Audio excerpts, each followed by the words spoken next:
Once we get in the house, Carl heads straight for the stairs. Carl! You guys back? How'd it go? Raven's voice calls from upstairs. Ray, something's wrong. Huh? What's wrong? I don't answer as I walk to the stairs Carl just disappeared down. Once I get there, he's already gone. I make my way down the stairs, and it's at that point that my headache starts to make a comeback. Carl! He's not in the basement either, but I can see the yellow light glowing from the crawl space. Something. I don't know what it is, but something feels incredibly wrong right now. Buzzing fills my head, the ground feeling unsteady, as if I'm walking on sand. Once I find Carl, we're both going to the hospital. I stumble down into the crawl space, and again, Carl's not there. I'm greeted to the familiar row of tubs, but a stack of them have been pulled away from the wall. Carl? Carl, what the? I fall silent because ahead of me is a hole, about 3 feet high and 2 feet wide. What the hell? Carl? Plaster covers the tarp around it, as if the wall had been violently bashed to create the hole. Did Carl go through it? Getting on my paws and knees, I look into it, but the darkness is inky and so black I swear I can touch it. As I crawl forward, my mind gives a violent jolt, and I arch my head back, teeth bared as my face spasms. And then I fall, and it feels like I fall forever.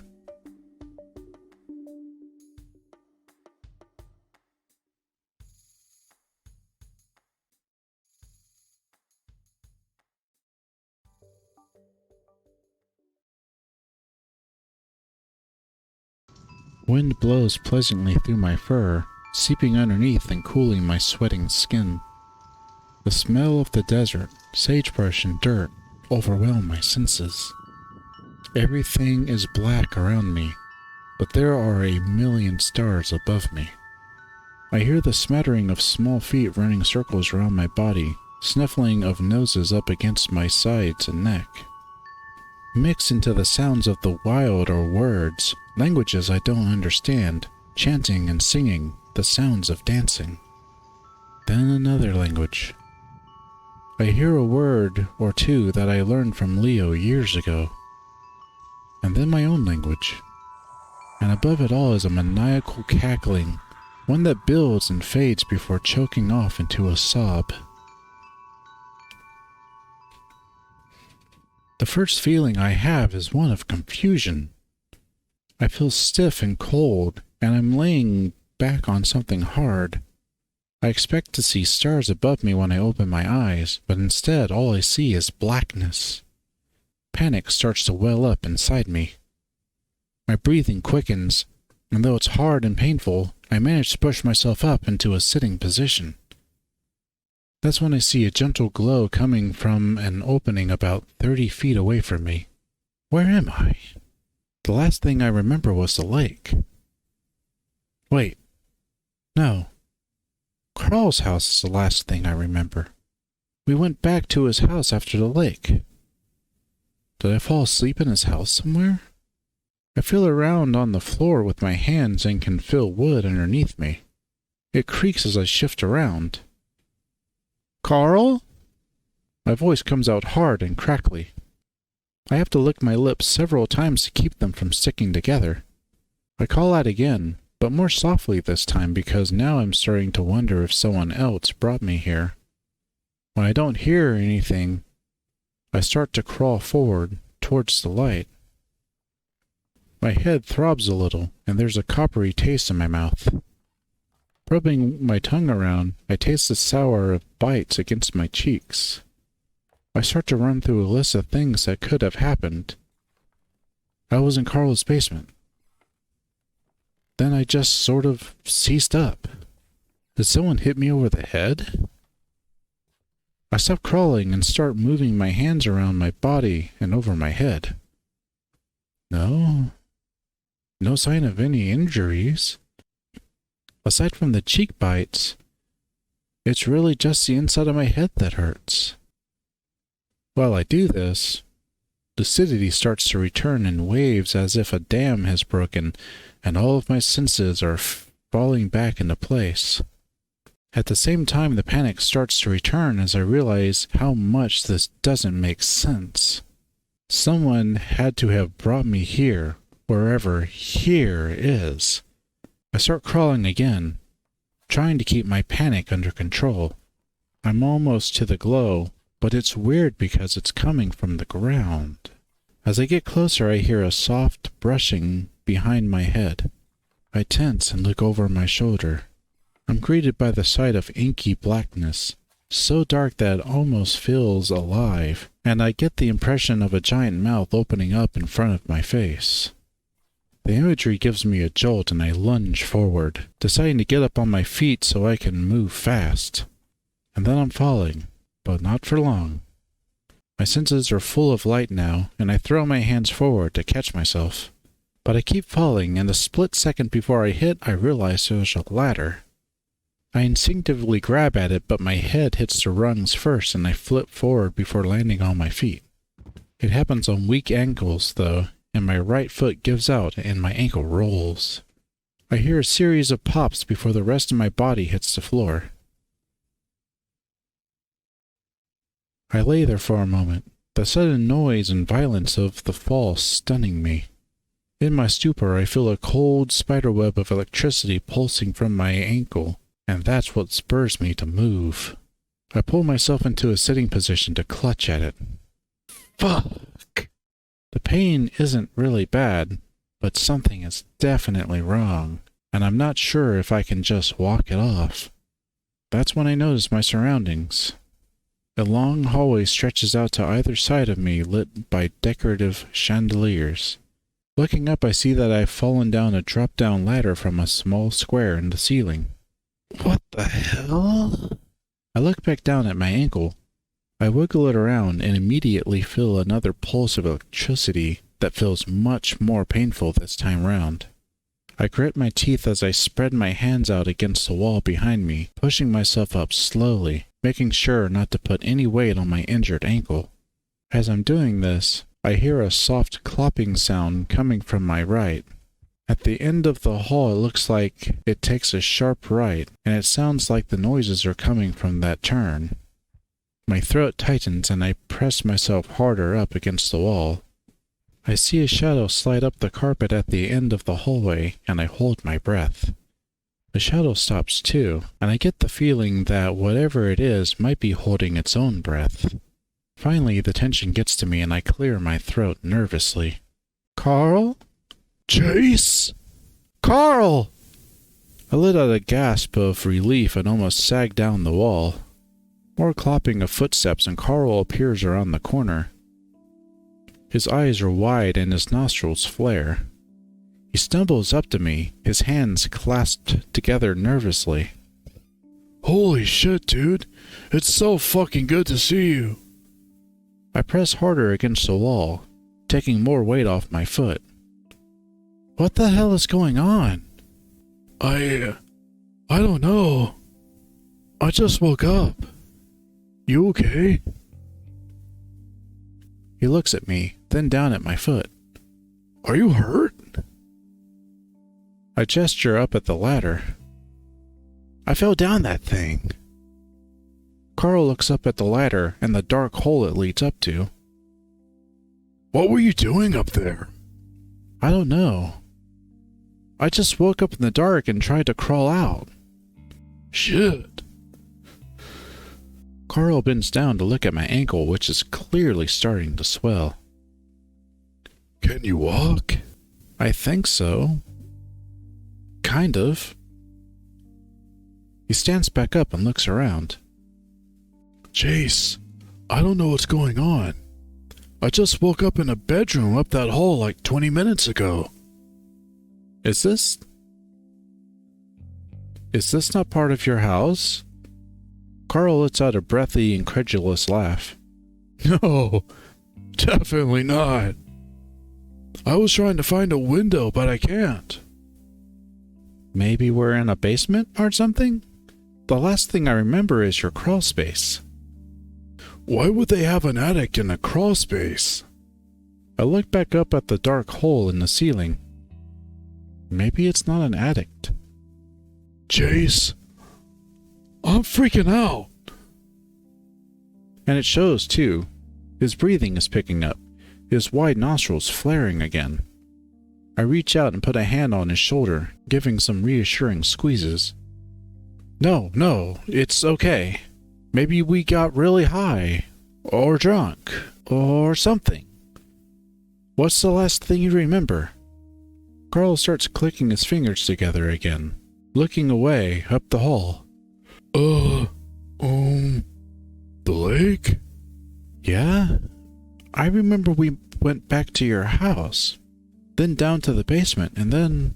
Carl frowns. I don't remember.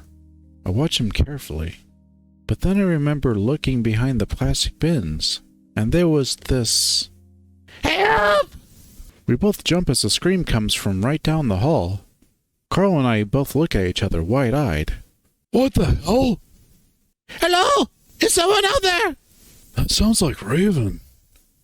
Carl starts to hesitantly walk up the hallway, and I move to follow, and immediately regret it as I put weight on my ankle. It's completely stiff now, and pain shoots up into my shin like lightning. My gasping causes Carl to turn around in confusion, then his eyes light up when he sees my leg. Oh shit, here! He reaches out and I wrap my arm around his neck. He's sturdy and strong, easy to lean against, and I sigh with relief as I take the weight off my injured ankle. Somebody! We hobble our way down the hall, following the sound of Raven's panicked voice. We take a left at the end of the hall and are confronted with an almost identical hallway to the last. That's when I start to smell smoke. Do you smell that? Carl puts his nose up. Something burning? Help me! I almost jump again as the sound comes from right on our left, the only door on the left side of the hallway. We both look at the door for a moment. Carl's ears perked up straight, and we both jump again as the door shakes from several heavy bashes that rattle the frame. Help! The cry is mournful, like he's given up. Raven? The shaking and pounding stops. Carl! Carl! The voice instantly turns hopeful, and the voice grows muffled, as if Raven is pressing his muzzle right up against the door. I'm stuck! The door won't open! And there's a fire! What? Jeez! There's something burning on the stove! Or something! I can't see it! Me and Carl look at each other in bewilderment. Guys! It's getting really smoky in here! I can't see anything! He gives a cough. And it's really hard to breathe! Alright, hold on a sec, man. We'll get you out. Carl shifts me to the wall so I can lean against it. Then he tries the doorknob. The knob barely turns, clearly locked. Shit. Yeah, it's locked. It's getting really hot in here. Hold on. Carl shoves his shoulder up against the door. It gives a few creaks, but otherwise stays solid. Please help! His plaintive whimpering is barely audible through the thick wood. What kind of lock is it? Maybe we could pick it? Carl studies the knob. I don't think a paperclip is going to work. I lean in too and find myself staring at an old-fashioned keyhole. The hell? Raven, can't you unlock it from that side? No, there's nothing there! Guys, I can't breathe! His voice is getting desperate again. There's no other way out? No other door in there? Raven doesn't answer, and Carl and I both wait for a good 10 seconds. Raven? Ah! We both jump for the third time before Carl presses his face up against the door. Raven! Raven, what happened? For a few seconds, all we hear is coughs. Then Raven's voice is lower, up against the bottom of the door as if he's laying down. Something in the smoke! Help! What? What's in the smoke? My mind flashes back to what I heard in the attic. Something! Can't see! Open the door! Fuck! Alright, man! Stand back! I don't know if he's talking to me or Raven, but I take a step back anyway. Carl takes a few steps back, then throws his body forward, smashing up against the door. It shudders a bit and I hear a crack or two, but otherwise there's no change. He tries it again with the same result. "Carl, I don't think that's gonna work!" Carl doesn't say anything, instead backing up until his back touches the opposite wall. He takes a deep breath, then charges forward, his head down this time. Instinctively, I close my eyes, imagining Carl snapping his neck right in front of me. The impact is much louder this time, and it's accompanied by a crunch. When I open my eyes, it's not Carl's neck that's broken, but rather the wooden door.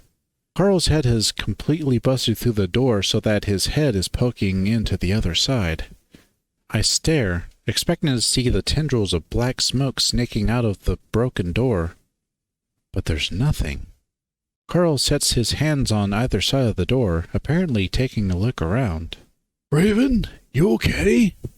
I walk up to Carl's side to put a hand on his back. "Carl, what is it? Is there a fire?"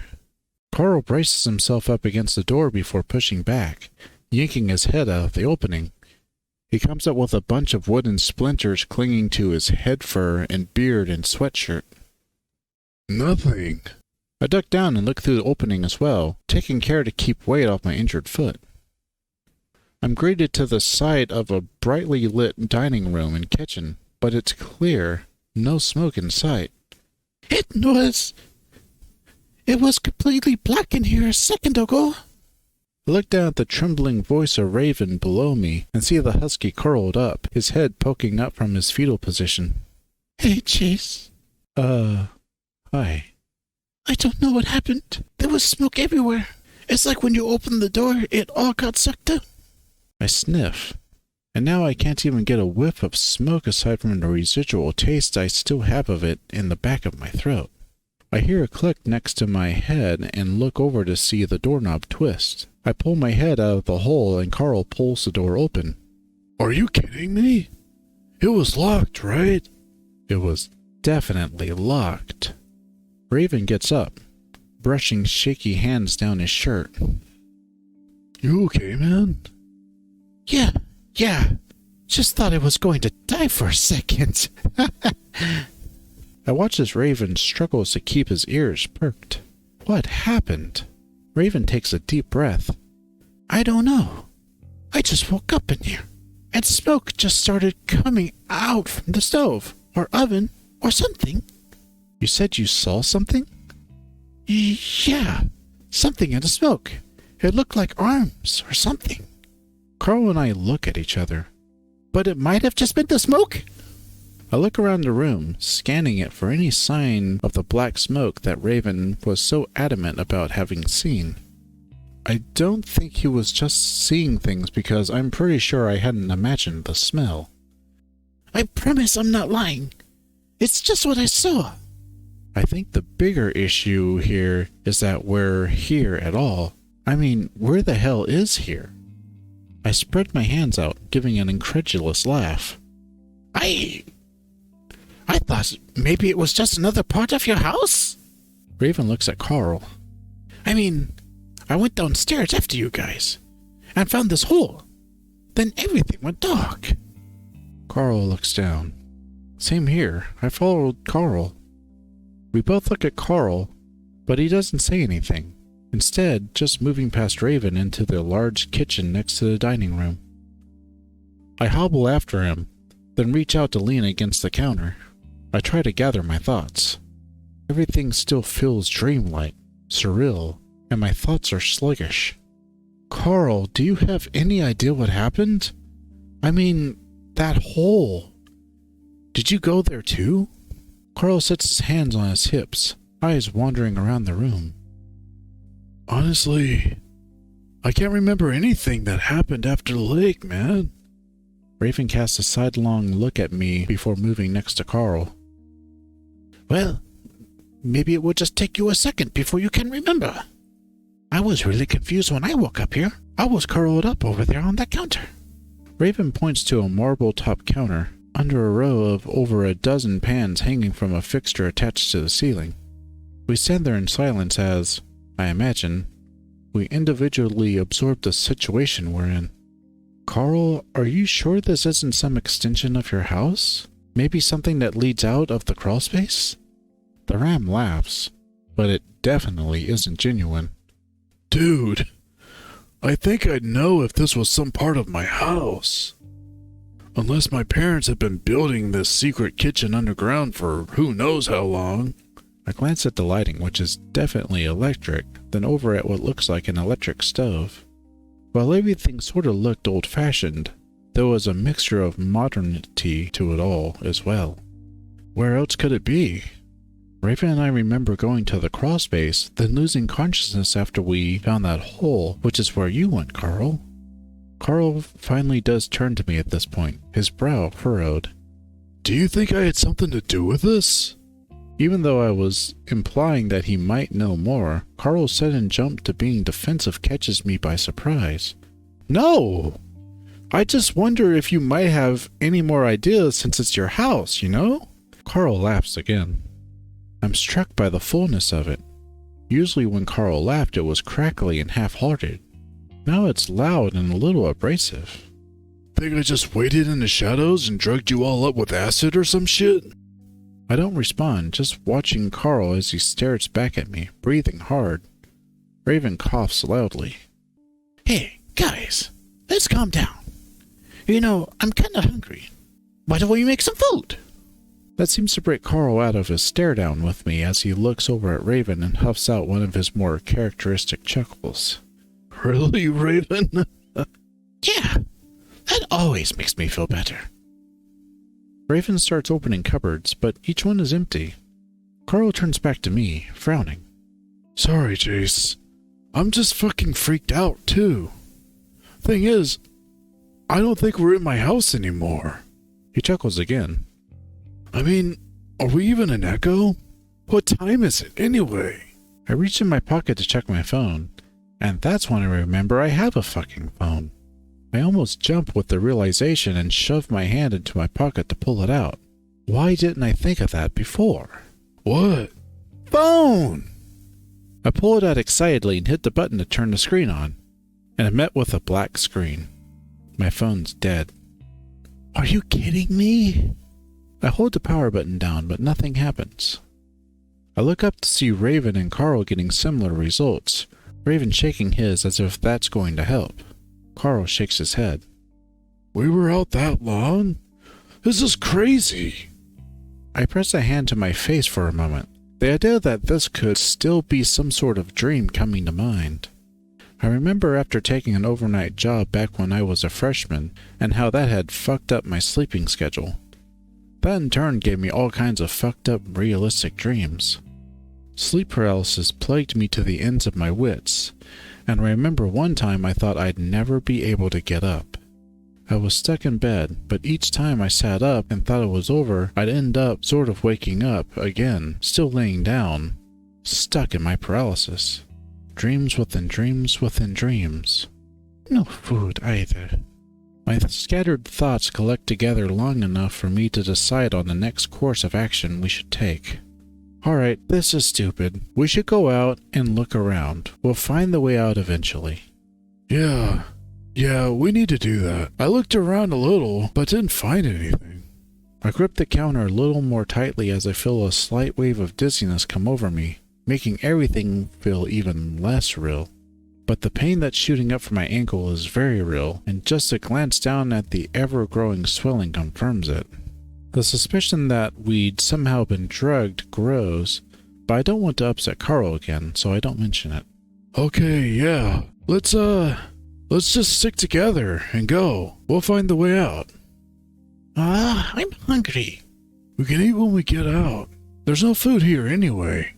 I turn and, even though I do it as lightly as possible, the moment I set my right foot down feels like 100 needles pressed into my ankle. Oh, fuck! Carl's at my side instantly, reaching out a hand to steady me. Dude, you alright? What happened? I lean all my weight on the counter at that point. Just letting my foot dangle as I hold it off the ground is painful. He fell down a ladder and landed on his foot wrong. What?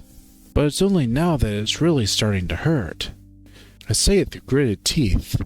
The pain is actually making me sweat, and I'm realizing that I might have done more than just sprain it. I don't think I can walk like this. How did you fall down the ladder? He woke up in an attic. Here. Carl hunches down in front of me. My stupefied brain thinks up a butt sex joke, but I manage to keep it canned. You sure? I could just lean against you. That'll take too long. Besides, it looks like you can't walk at all right now. Hesitantly, I let go of the counter and let myself sort of fall forward onto the ram's back. He's sturdy and barely budges as I lean all my weight onto him. Carl reaches back with both hands and hitches my legs off the ground as he stands, and I feel all the muscles in his back flex as he does. Damn, Carl, you work out? Carl grunts. Little bit. I move my head to the side to keep from knocking my nose against his horns. It's a smart move because just then Carl nods his head in Raven's direction. Hey, I know this is kind of fucked up, but maybe grab a kitchen knife? Raven raises an eyebrow at Carl. Why? I immediately see what Carl's getting at. We have no idea where we are, or who put us here. Might be safe to be ready to defend ourselves, you know? And you said you saw something in the smoke. Raven's eyes widen, but he reaches out to slowly pull a knife from a silver-looking knife block. The husk frowns at the shing sound it makes. His ears down and elbows in, it's clear he's never used anything as a weapon before, but I can't blame him. Neither have I. I don't know if I should be the one to do it, though. Well, you're not strong enough to hold Chase, so I've got my hands tied. He looks back at me. If anything happens, though, I'll have to drop you and help him out, okay, man? I chuckle softly. Yeah, no problem. Let's just hope that doesn't have to happen. And with the shaky husky in the lead, we set off back into the hallway. Immediately it's clear that wherever we are, it isn't very large. 4 identical hallways lead us around in a perfect square. Each hallway has 3 doors on the right, 1 on the left, and a hatch in the ceiling that leads to the attic. What also becomes immediately clear is that the door on the left leads into the kitchen, but from the kitchen there's only that one door out. Each time we open the door to the kitchen, we come to realize that the angle in which we enter it is the same. The first time this happens, we're mostly just confused, wondering if maybe we backtracked somehow. After the second time, though, Raven laughs. This isn't real. We're on drugs or something. But we're all seeing the same thing? Or I'm just having this dream and none of you are real, eh? The husky's voice is bordering on crazy. That paired with his grin, paired with him holding a knife, is slightly disconcerting. Carl huffs, hitching me up higher on his shoulder. All right, calm down. Just don't think about it. Let's try the other doors. I'm a little surprised at how well Carl is taking all of this. I wonder if part of it has to do with any of the weed that still might be in the system. We start trying the doors on the right, and this time things are different. The first door opens up to a wall, just an extension of the beige color of the wall surrounding it. We stare at it for a few moments, and for the first time I get a deep, unsettling terror in the pit of my stomach. I manage to keep it from rising to the surface, but all of this bizarre imagery combined with the surreal haze is making me feel sick and claustrophobic. Bummer. That's definitely not the way out. On to the next door. Carl chuckles again, and I feel myself clinging to his attempt at humor just to keep myself sane. The next door opens up to what looks like a bathroom. It's definitely not a modern one though, since it's complete with a pull chain from the high tank. Well, at least we've got all the essentials, right? The next door reveals a room full of tools and chains hanging from the ceiling, along with a sawhorse. The walls, though, are lined with wooden planks, and Carl gently sets me against the hallway wall before hurrying in and peering at the wood. Fuck, it's just concrete behind it. I don't bother to ask what the hell is going on again. I'm just starting to accept that wherever we are can't be explained. More doors are opened, 12 in all. One is completely white and empty. Another contains a frilly bedroom, which is where Carl says he woke up. Further along we come across what looks like an office, along with a room decorated with sofas and a chandelier. When we reach one of the doors in the last hall, though, something is different. The first thing I notice is the smell. Though it's faint, I can tell it's sweet in the most disgusting way possible. Ugh! What is that? Raven holds a hand up to his nose as we approach the second to last door in the last hall. This one is clearly damaged. The wood is splintered in the middle, bulging out as if it had been punched from the other side. We all stare at it for a moment, the smell growing stronger. Then it hits me. Oh God, do you think? I can't finish, covering my muzzle with both hands. Raven, who had been right up next to the door, steps back with an arm up around his face, looking like he's about to throw up. I imagine the smell is a lot worse for him. Maybe we should skip this one. For now. Carl hesitates, then gently sets me down against the wall again. We need to check every door. This could be the way out, you know? He looks back at me, but I don't say anything, just grimacing at the door. He holds out a hand to Raven. Knife. After handing it over, Raven takes several more steps back, further up the hall. I press my hands to my muzzle, readying myself to shut my eyes. As Carl turns the knob, I grit my teeth. This room has no illumination. Therefore, we have to rely on the light from the hallway to see inside. As the light from the opening door spreads across the room, I see that it's rather simple. The walls are concrete, peppered with craters and rocks. The floor is smoother, but with webs of cracks in its surface. I can't see the ceiling, but I do see what's hanging from it.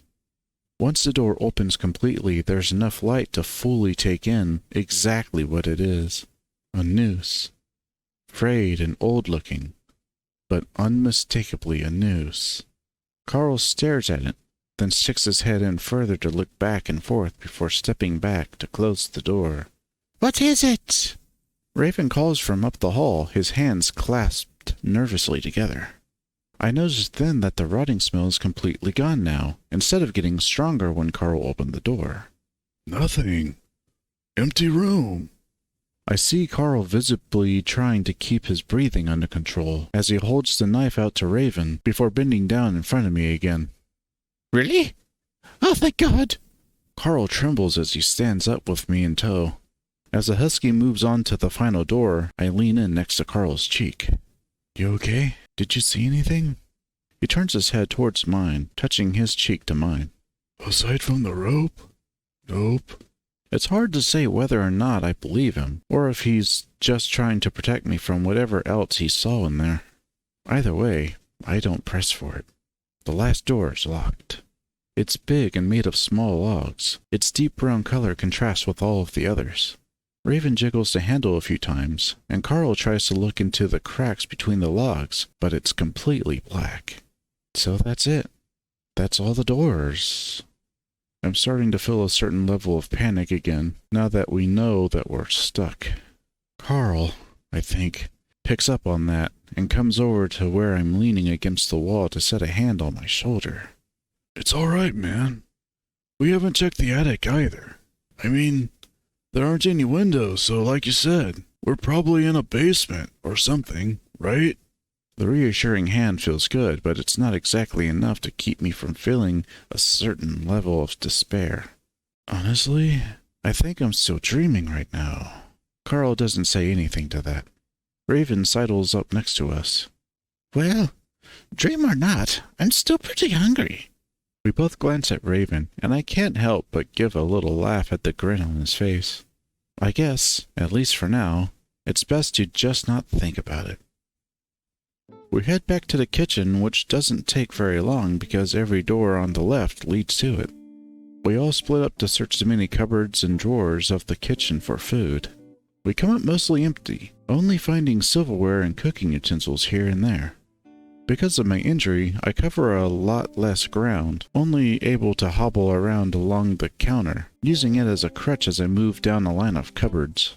Even if we were able to find any food, there's no way I'd be able to cook it. The only thing I'd ever been able to make on my own was a grilled cheese sandwich back when I was in high school. Even then, I'd almost burned down the house when I dropped a piece of bread on the gas stove. In a panic, I threw the flaming bread across the kitchen into the living room. I smile at the memory as I open the last cupboard along the wall, and right in front of me is a block of cheese on a glass plate. Next to it is a loaf of bread in plastic bagging, and a small square of butter wrapped in wax paper. I stare for a moment, waiting for the food in front of me to disappear. I even blink a few times to be sure. Guys? What's up? You seeing this? What? Cheese, bread, and butter. I stand to the side and Raven perks up. Oh, you found food! I swear I already checked that cupboard. Raven is next to me a few seconds later, reaching in to take out the food. For a moment I swear the bread blurs as he pulls it out, and I have to shut my eyes for a moment to keep from feeling sick. I feel Carl support me from behind with his hands on my shoulders. Whoa, dude. You alright, Chase? I grab onto the counter again. Yeah, It's just... Carl waits for a moment. what? I was thinking about grilled cheese before I opened the cupboard. Like, you just wanted a grilled cheese sandwich really badly? And it popped up? Sorta. Huh. Carl walks up to the bread and bends over, observing it closely. It looks real. It is real. Raven walks up to the cupboard where he had pulled the food from and closes it. All right. I'm wishing for... a stick! He closes his eyes for a moment, then reaches out to pull the cupboard back open, smiling expectantly. It's empty. Well, grilled cheese isn't bad. Raven moves down the counter to grab one of the pans hanging from the rack. Carl moves over to my side as Raven turns the gas stove on with a click, click, click, click of the igniter. Dude, I think one of the important things to do right now is to stop questioning this place. We just can't make sense of it. I fold my arms. It has to be a dream. Carl puts an arm around me. Maybe. But dude, I'm just glad I'm not here alone. I nod in agreement. Yeah, I don't think I'd be able to deal with that. Let's just take it one step at a time for now, man. I manage a small smile. Are you high right now? Carl laughs. Man, I wish. I hear the sizzling of the melting butter as Raven plops it in the pan. Carl and I go about setting slices of cheese in the bread as Raven starts searing them. The action of making food is enough to calm me down at least a little, and the other two keeping high spirits lifts mine. Before long, there are 6 grilled cheese sandwiches stacked on a plate. They look good, but after the first bite I almost let the food fall back out of my mouth. What the fuck? I look over to see Carl and Raven pulling similar faces. Ugh, it kinda tastes like chalk. You know what chalk tastes like? Yeah, I ate some when I was a kid. He has a point. It's dry and crumbly, almost inedible. Well, it still sorta tastes like grilled cheese. Sorta. I don't think this is food. It's not that bad. Besides, it's all we've got. Raven forces another bite, and so does Carl. I can't bring myself to do it. My ankle, the smoke, the dead body smell, and noose. It's all too much for me to deal with right now. I watch Carl and Raven talk back and forth, and I'm again struck by how surreal this all feels. I think back to the time I first got stoned from a stupid pop muffin. How nothing felt real. How I felt like I wasn't in control. It's like that, only 10 times worse. I wonder if the others feel the same. Something ebbs to the surface of my mind, trying to break through the veil of fog shrouding my mind. What are we doing? Why are we sitting here eating when we should be trying to figure a way to get the fuck out? I opened my mouth. I struggle to keep my food down and instead choose to look hard at the tablecloth. You not hungry? Raven is looking intently at my half-finished sandwich. Nah, you can have it. I slid my glass plate across the table to Raven. Carl watches me but doesn't say anything, slowly chewing. I subconsciously note that he'd eaten around the crust, leaving those on his plate. We start discussing what else we might be able to do here, other possibilities on how we could get out. The attic is really the only place we haven't been yet, but because it's so dark, we're not sure about going. Well, why don't we sleep on it and figure out what we'll do when we wake up? Raven yawns widely. That sounds good to me. Feels like it's been hours. It does feel that way. But without our phones, it's really impossible to tell. Leaving our plates where they are on the table, Raven leads us back out into the hallway. It takes us a few minutes to find the right door, considering how everything looks identical, though we take special care to avoid the damaged door. As Raven moves into the bedroom, Carl leans against the wall, turning his head to talk back to me. Hey, we're gonna be alright, okay? I look back at the one green eye I can see and will myself to squash the boiling pit of dread in my stomach. Okay. It's just that I can't believe this is happening, you know? I gotcha. I just want you to know I'll be there for you, okay? I look back at his gaze for a while, to the point where I think he's getting uncomfortable. I say, you guys are just acting really weird about all this. Yeah? Well, I guess Raven is being Raven, but you're acting different. Really? How? I swallow. Just yesterday you were throwing up over a job interview. Now you're the level-headed one while I'm freaking out. I laugh a little. I just don't understand what's going on is all. Carl sets me down against the wall, then turns to me with a hug. Hey man, I don't know either. I'm just trying to keep it together too. The hug surprises me, but I take it gratefully. I stare over his shoulder at the uniform hallway. Despite Carl's efforts, the worrying feeling returns. Raven pokes his head around the doorway. Hey guys, that little sofa thing is awesome. I'll sleep there. You two can have the bed.